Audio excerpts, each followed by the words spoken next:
Buenas tardes, hoy he preparado la presentación sobre la fiesta del monstruo de Jorge Luis Borges y Adolfo Bioy Casares. Jorge Luis Borges y Adolfo Bioy Casares escriben el cuento La fiesta del monstruo en 1947 y lo incluyen en los nuevos cuentos de Bustos Domecq de 1977. En él se refieren a personajes típicos del interior de la provincia de Buenos Aires, a los que si bien Bioy Casares raramente recurre en el resto de su obra, Borges había ya tomado en otros textos. El momento en que lo escriben puede caracterizarse como de tensión entre diferentes registros lingüísticos debido a la inmigración, a situaciones de bilingüismo, a la movilidad social creada por el capitalismo creciente. En literatura surgen nuevas formas de escrituras cultas, resabios de modernismo y de las vanguardias y populares. El sainete y el tango producto del contacto entre los inmigrantes y la población establecida con anterioridad. Desde una perspectiva histórico-social, es presidente de la República Argentina el Gral Juan Don Perón. Durante su gobierno, el ámbito cultural está asignado por tendencias excluyentes, peronismo o antiperonismo, ambas pendientes de sentimientos comunes de pertenencia a un contexto histórico apremiante. Los Cabecitas Negras, a partir del 16 de octubre de 1945, constituyen lo otro que había ocupado corporalmente la ciudad de Buenos Aires y revelado la feroz ignorancia de los intelectuales, puesto que ese día Perón volcó en las calles céntricas de Buenos Aires un sentimiento social que nadie habría reconocido. Parecía una invasión de gentes de otro país, hablando de otro idioma, vistiendo trajes exóticos y sin embargo eran parte del pueblo argentino, del pueblo del himno. Desde el título plantea una incógnita que no se resolverá de manera explícita, sino a partir de la enciclopedia del lector, al igual que la ironía, la crítica, la parodia, que estructuran el texto. Un epígrafe condiciona la lectura del cuento. Aquí empieza su afiliación Hilario Ascasubi, la refalosa. El deíctico aquí marca un límite a un lugar preciso. El verbo empieza, señala la inauguración de un sentimiento, aflicción, que acompañará al lector durante el recorrido textual. Solo al final del cuento los sentidos se completan y resignifican el acto de lectura. Lo que parece una advertencia al lector sobre el texto mismo encontrará su sentido en la relación del texto con sus contextos. La alusión a Hilario Ascasubi y la refalosa remite al lector en primer lugar a los versos inaugurales de esa composición que dejan muy en claro el enfrentamiento entre unitarios y federales. En segundo lugar, el matadero de Esteban Echevarría, en que la acción se encama en las figuras de Unitario y de Mata 7 y sus secuaces. En tercer lugar, otros textos de Borges como Poema Conjetural, El Sur o El Martín Fierro. De alguna manera, los rasgos definitorios de tono y de los personajes, la historia que le relatará, se encuentran presentados. El lector constatará más adelante la información proporcionada por el epígrafe. El enunciado textual se construye a partir de las peripecias que sufren una serie de personajes en pos de ir a la fiesta de monstruo. Con la idea de fiesta se asocian una red semántica, términos como jornada cívica, feriado, aglomeración, atellanza, acto que asociados con comité remiten acontecimientos que tienen que ver con la historia argentina, con la celebración popular y política. Detalles climáticos que se proporcionan remiten a una época fría, llevan al lector a asociarlos con los actos del 1 de mayo, Día del Trabajador, fecha que señala al peronismo, partido político organizador tradicional de estos actos. El monstruo es una designación atribuible al Gral Perón ya que se hace referencia a su sonrisa, a su discurso como gran laburante argentino que es, y a la marchita que es nuestra bandera. A partir de estos marcos de referencia, el texto comienza a desambiguarse y a pesar de lo críptico de algunas expresiones, las acciones se escalarecen. Un grupo de trabajadores asiste llevado en camiones a la historia concentración del 1 de mayo frente a la Casa Rosada, donde podrán oír el discurso del presidente Perón alusivo al Día del Trabajador.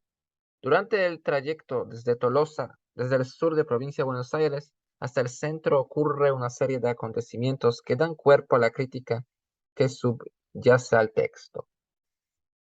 El argumento es simple y una focalización única, interrumpida solamente por intervenciones en forma de notas a pie de página, es la que permite leer parte de la historia argentina.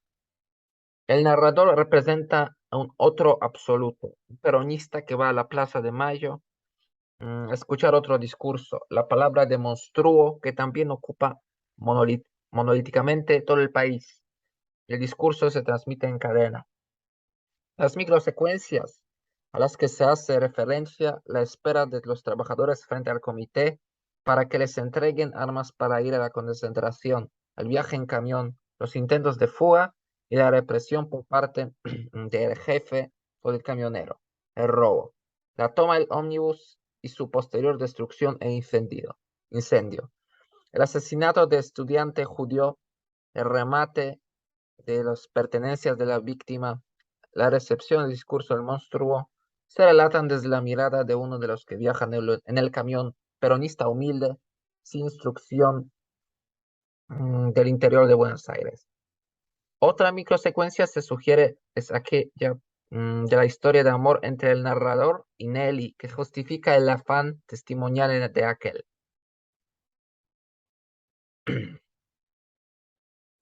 Se muestra y se describe a sí mismos como gordo, colectivero, admirador de monstruo, enamorado de Nelly, primitivo. Caracteriza a sus amigos, quienes conforman una especie de bestiario de trabajadores y los muestra. Además, mediante acciones humorísticas, unas delictivas, otras que permiten diseñar el medio sociocultural del que provienen. Los diferentes grupos que se suman en la marcha son presentados como similares al propio. Todos éramos argentinos de corta edad, todo el sur, y nos precipitábamos al encuentro de nuestros hermanos gemelos, que en camiones idénticos procedían de Fiorito y de Villa Domínico, de Sinadera, del Villa Lurro, de la Paternal. En el nivel de la enunciación, el cuerpo del cuento comienza con una raya de diálogo que inaugura una apelación a Nelly, interlocutora femenina de un narrador que no se nombra. Esa condición de interlocutora intratexto está marcada por expresiones de narrador que tienen que ver con conductas que aquella adopta mientras escucha su relato, ya que el lector puede inferir que existe una historia amorosa entre él y Nelly. Se sugiere una reacción de celos por parte, de cierta divinidad por parte de ella, ya que mientras conversa con él, se distrae mirando a otros hombres. Este detalle remite a un punto de importancia en la estructura del texto. Mediante de notas a pie de página, sacude a otros actos de comunicación.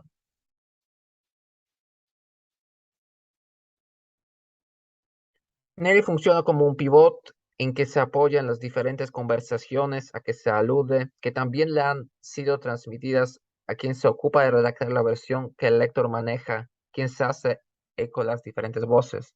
Marcas de temporalidad indican que entre lo sucedido o enunciado y el primer acto de enunciación ha transcurrido más un día. Borges y Bioy reproducen los mecanismos de la oralidad con esta estructura sugerida, como al pasar por notas a pie de página.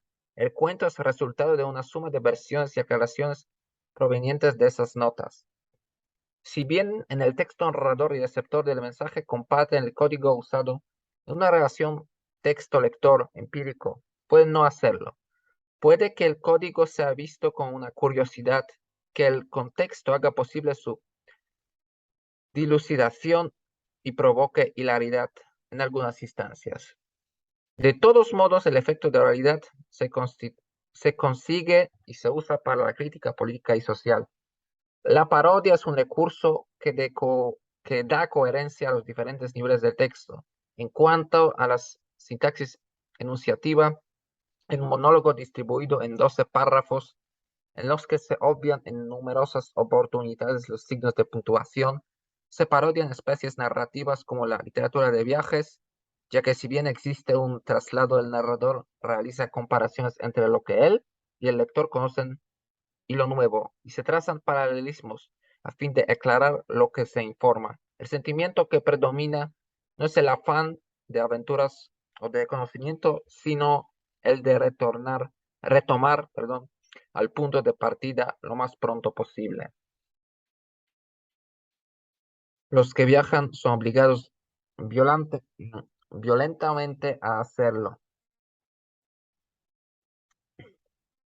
Se parodia además la literatura testimonial, que en ese caso se acerca a la confesión al tratarse del relato monológico de experiencias de un narrador en primera persona, en presencia de un interlocutor cuya voz no se escucha. El relato ofrecido no comporta ningún filtro ético o moral. El material, que se proporciona de manera absolutamente natural, tiene el propósito de sacudir las convicciones del lector. Es que es así que se caracteriza el asesinato del estudiante judío como episodio callejero, sin que exista en el texto signo alguno de noción de la gravedad del hecho protagonizado.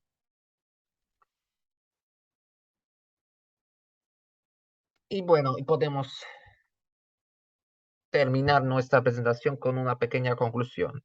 Finalmente, la idea del monstruo debe a la ideología tanto de sus seguidores como la de los autores del cuento y de una franja importante de la intelectualidad argentina de su momento de producción.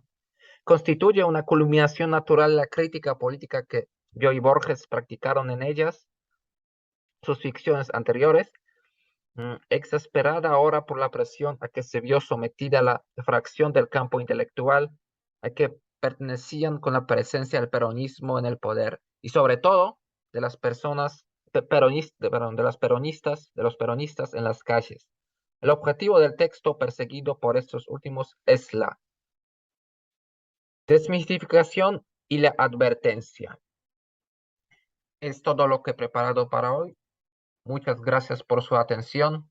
Ha sido un placer presentar esta obra de Borges. Muchas gracias.